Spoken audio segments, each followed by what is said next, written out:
everyone, welcome to Prakash Nursing Academy. So in this video today we will discuss about Nursing Foundation 1 unit 5 जो कि documentation and reporting है।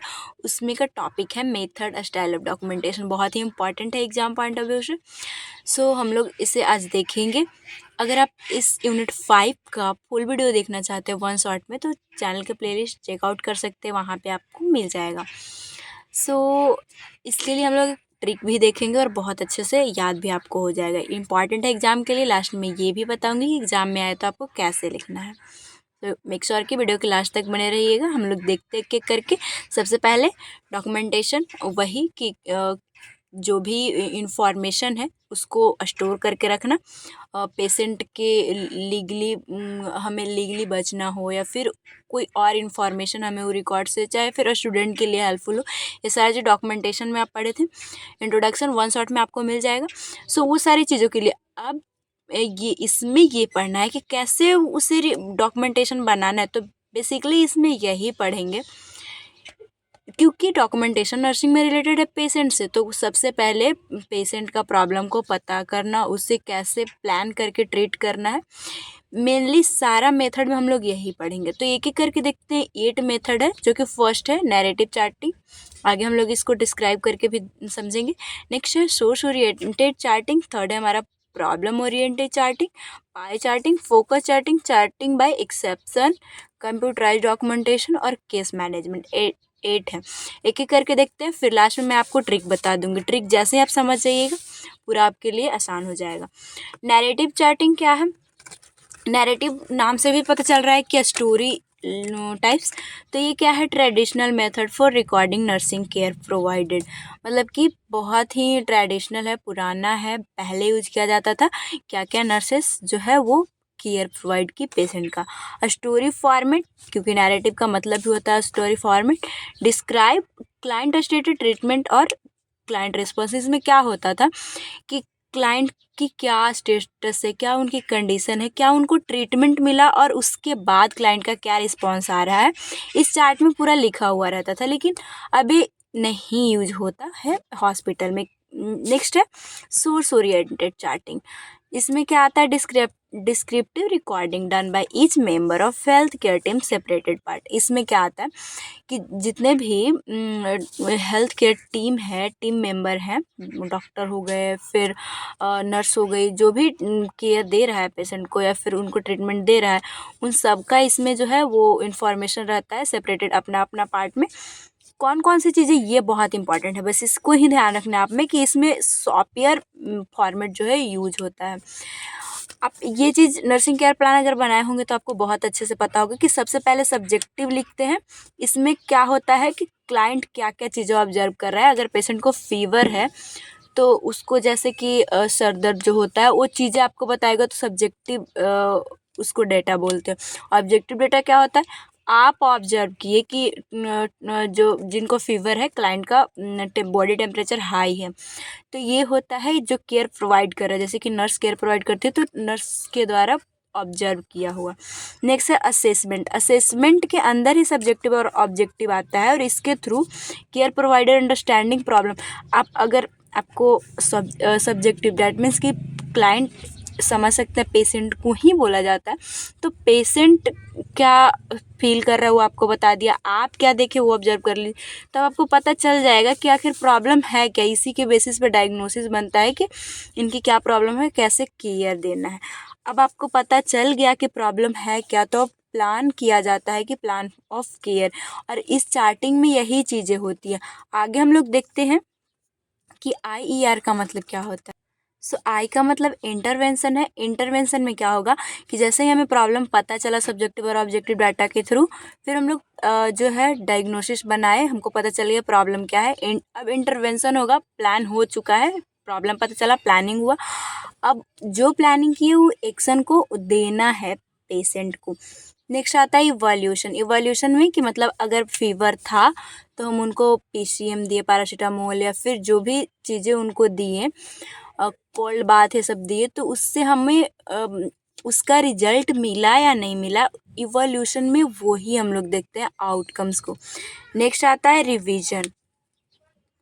अब are means है कि अगर जो भी मैंने प्लान बनाया था, जो भी एक नर्स प्लान बनाई थी, उसमें कोई अल्ट्रेशन आ गया, पेशेंट का कंडीशन ठीक नहीं हुआ, तो दोबारा से वो सॉफ्टवेयर जो है वो रिवाइज करना पड़ता है। सब्जेक्टिव ऑब्जेक्टिव डाटा फिर से पूछना पड़ता है, फिर से नर्स जो है वो देखती है, डैट मीन्स के ऑब्जेक्टिव, फिर जो है वो प्लानिंग करेगी, इंटरवेंशन करेगी। डैट मीन्स जो वो प्लान की कि आखिर कंडीशन क्या है जो ठीक नहीं हुआ, वो देने के बाद फिर इवोल्यूशन करेगी आउटकम ठीक आया कि नहीं। फिर से अगर पेशेंट की कंडीशन नहीं हुई तो फिर से रिवीजन होगा। तो आई होप कि आपको सॉफ्टवेयर समझ में आ गया होगा। नेक्स्ट हम लोग देखते हैं जो कि सोर्स ओरिएंटेड में था। अब हम लोग देखेंगे प्रॉब्लम ओरिएंटेड चार्टिंग। इसमें आएगा each member of health team contribute to the single list of client problem. जितने भी हेल्थ टीम है, डॉक्टर हो गए, नर्स हो गए, जो भी उनका कंट्रीब्यूशन है अपना अपना लिस्ट में वो प्रॉब्लम को देखकर और लिखेंगे। नाम से भी समझ में आ रहा है कि फोकस किया जाएगा प्रॉब्लम पे। This problem oriented medical record, इसको POMR बोलते हैं, डैट मीन्स के problem oriented medical record. Help in coordinating common plan of care. जितने भी हेल्थ केयर टीम है वो प्रॉब्लम, एक ही प्रॉब्लम, पेशेंट को तो एक ही प्रॉब्लम है जो सबको ही देखेंगे, और उसे कैसे केयर देना है कोऑर्डिनेटिंग वे में देंगे। इसके 4 कंपोनेंट है। सबसे पहले डाटाबेस। डाटाबेस में क्या होगा, हिस्ट्री कलेक्शन होगा।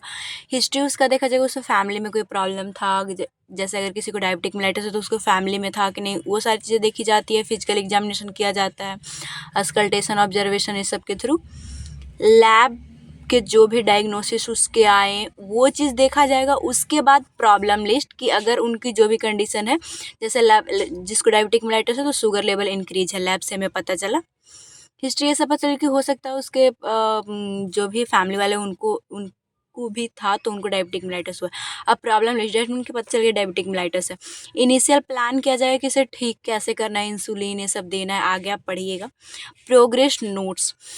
अब इसमें ये देखा जाएगा कि अगर मैंने उसको ट्रीटमेंट दिया, अगर इंसुलिन ये सब दिया, तो उन्हें कंडीशन डायबिटिक मेलाइटिस का ठीक हो रहा है कि नहीं। तो ये था प्रॉब्लम ओरिएंटेड चार्टिंग, जिसमें सारा चीज़ इंक्लूड रहेगा। नेक्स्ट आता है पाई चार्टिंग। पाई चार्टिंग देखिए, पी का मतलब होता है प्लानिंग, नेक्स्ट पी का मतलब है प्रॉब्लम, आई का इंटरवेंशन और ई का इवोल्यूशन। ये पाई चार्टिंग में क्या होगा कि ये मॉडल जो है originate from the nursing process, nursing process से ही ऑरिजिन हुआ है। उसी में हम लोग देखे थे कि प्रॉब्लम सबसे पहले पता करके, प्लान करके, और इंटरवेंशन जो भी उनको देना है केयर, वो चीज़ लिख कर देखते हैं कि आउटकम आया कि नहीं आया। तो वही पाई लिखा हुआ है। Resolve problem are dropped from the daily documentation after register nurse. R इनका मतलब है रजिस्टर। रजिस्टर नर्स किसको बोलते हैं, अगर आपका 4 साल का कोर्स कंप्लीट हो जाता है, आपको रजिस्ट्रेशन मिल जाता है, तो आप भी एक रजिस्टर नर्स बन जाइएगा। तो जो भी कंडीशन ठीक होते जा रही है उसको उस फॉर्म से निकाला जाता है। तो PI का मतलब आपको प्रॉब्लम इंटरवेंशन इवोल्यूशन याद रखना, और एक पॉइंट और याद रख लीजिएगा कि जो रिजॉल्व होता है उसको हटा देना है उस डॉक्यूमेंटेशन में से। नेक्स्ट आता है focus charting. This charting pro ये जो चार्टिंग है इसमें provider holistic perspective of client and client need. उनकी जितनी सारी नीड है उस सब को इसमें देखा जाएगा, पूरा होलिस्टिक पर्सपेक्टिव इसमें देखा जाएगा। अब स्ट्रक्चर इस चार्ट को कैसे किया जाता है, पेशेंट के कंसर्न पे उसको क्या साइन सिम्टम आ रहा है, नर्सिंग डायग्नोसिस देखा जाएगा, कंडीशन, उनकी बिहेवियर, उनकी कंडीशन में चेंजेस आ रही कि नहीं, इस चार्ट में ये सारा चीज़ इंक्लूड किया जाता है। अब नेक्स्ट आता है 6 जो कि चार्टिंग बाय एक्सेप्शन। इसमें क्या होगा, एक्सेप्शन डेट मीन्स की charting method that require nurse required only deviation from the pre establish norms. पहले से कुछ नॉर्म्स, रूल, नियम जो होते हैं, अगर उनमें कोई डेविएशन आ जाए तो इस चार्टिंग में लिखा जाता है। क्यों ऐसा किया जाता है, तो इसका फोकस रहता है कि प्रैक्टिस डॉक्यूमेंटेशन, जो भी पॉलिसी एंड प्रोटोकॉल्स पहले से है उनको फॉलो करवाया जाए नर्सेस या फिर हेल्थ केयर टीम जो है। Assessment norms and standard of care, जो और देखा जाए नॉर्म्स, जितने भी रूल नियम है उसको देखना और एक स्टैंडर्ड केयर देना। स्टैंडर्ड केयर वन शॉट में बहुत अच्छे से बताई हूँ, वहाँ जाके आप देख सकते हैं। नेक्स्ट आता है कंप्यूटराइज डॉक्यूमेंटेशन। वैसे भी स्टैंडर्ड केयर डेट मीन्स की जितना हो सके बेस्ट क्वालिटी ऑफ केयर हमें देना है, अगर शॉर्ट फॉर्म में बोले तो। 7 आता है कंप्यूटराइज डॉक्यूमेंटेशन। अब कंप्यूटर में आपको पता है कंप्यूटर आने का क्या ही पर्पस था, ताकि बहुत सारी इन्फॉर्मेशन उनमें स्टोर हो और हमें ईजी सब चीज़ सारी चीज़ें मिल सके। तो क्या है, this system are being developed as a way manage the huge volume of information, बहुत सारा इन्फॉर्मेशन इसमें रिकॉर्ड हो। Nurse use computer to store the client data base. एक नर्स जो है क्यों जो है कंप्यूटर यूज करती है, तो बहुत सारे क्लाइंट का जो डेटा है उसको स्टोर करने के लिए, और भी कोई अगर न्यू डेटा आया, उनको और भी कंडीशन सब ख़राब हो रही है तो उसको ऐड करेगी। Create and revise care plan document client progress. ऐसे भी हम लोग देख क्या रहे हैं इसमें कोई भी फॉर्मेट है, डॉक्यूमेंटेशन पेशेंट रिलेटेड है ही यही कि उनके जो भी डेटा उनके प्रॉब्लम है उसे रखना, फिर उसको क्या केयर दे रहे हैं, अगर उसमें कोई कंडीशन, अगर पेशेंट की कंडीशन ठीक नहीं हो तो उसे रिवाइज करना है, वो सारी प्रोग्रेस के हमें देखना है। तो ये ही कंप्यूटर में भी आएगा। बहुत सारी इन्फॉर्मेशन एक ही कंप्यूटर के थ्रू हम लोग देखेंगे और ये ईजी होता है, आसान होता है। नेक्स्ट 8 एंड लास्ट आता है case management with critical path. Case management में हम लोग सिर्फ देख सकते हैं, अब क्रिटिकल पार्ट डैट मीन्स कि पेशेंट का कंडीशन बहुत ख़राब है तो उस टाइम बहुत सारे सिम्टम आते हैं, तो उस सारे को मैनेज करना होता है। तो case management is define as the methodology method के through for organizing the client care through the episode of illness.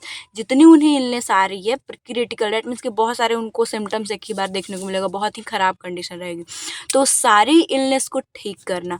Next उसको specific clinical and financial outcome are achieved with allotted time frame. इसमें ये ध्यान रखा जाता है कि क्या क्या क्लिनिकल क्या ट्रीटमेंट सब देंगे, कितना खर्चा आने वाला है, और एक लिमिट टाइम में हमें इसे ठीक कैसे करना है, ये केस मैनेजमेंट के थ्रू हम लोग देते हैं। सो अभी तक आप लोगों ने क्या देखा और कैसे याद रखना है। मेथड क्या है डॉक्यूमेंटेशन का, तो सारा चीज़ में हम लोग कहीं ना कहीं एक ही चीज़ देखें कि प्रॉब्लम को पता करके उसे कैसे केयर देना है, प्लानिंग करके। याद कैसे करना है 8 पॉइंट को, NSP2FC3 से 8 पॉइंट कवर होता है। और नर्सिंग स्टूडेंट, एन से बनेगा नर्सिंग और एस से बनेगा स्टूडेंट, और पी से पढ़ाई। हम लोग पढ़ाई कर रहे काहे के लिए, फॉर केयर, एक पेशेंट को केयर देने के लिए। तो आप ऐसे याद कर सकते हैं, नर्सिंग स्टूडेंट पढ़ाई फॉर केयर, जिससे हमें मेथड ऑफ डॉक्यूमेंटेशन याद हो जाएगा। एग्जाम में अगर आए तो आपको कैसे लिखना है, सबसे पहले डॉक्यूमेंटेशन का इंट्रोडक्शन लिख दीजिएगा, जो कि 1 शॉर्ट वीडियो में आपको मिल जाएगा। फिर ये क्लाउड या फिर सर्कल फॉर्म में आप लिख सकते हैं। इसके बाद एक एक करके बस डिफाइन कर दीजिएगा। 5 मार्क्स में भी अगर आए तो इतना आपके लिए सफिशियंट है। तो आज के लिए बस इतना ही। वीडियो अगर हेल्पफुल हो तो वीडियो को लाइक कीजिएगा, चैनल को सब्सक्राइब कीजिएगा, एंड कोई भी डाउट अगर बच गया हो तो कमेंट बॉक्स में पूछ सकते हैं, और अपने दोस्तों में भी ज़रूर शेयर कीजिएगा। थैंक्स फॉर वॉचिंग, मिलेंगे नेक्स्ट वीडियो में।